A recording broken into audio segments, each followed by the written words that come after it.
So the theme for this semester will be using audio and visual integrative learning. The purpose for this is basically so kindergartners will be able to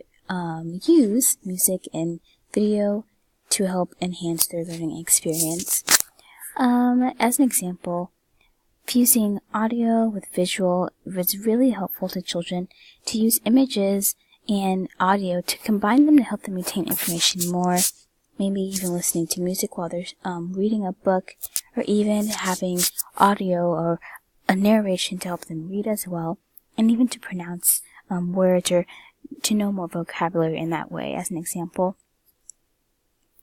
Even with rhythm and rhyme, nursery rhymes, or songs to help know vowels or the alphabet is really, really helpful to instill the information better into their minds so they can be able to use it in other disciplines of their education as well.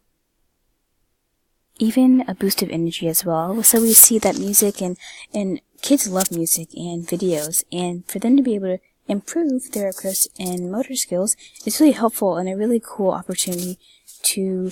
use education and audio and music and all of this to make it fun for the children.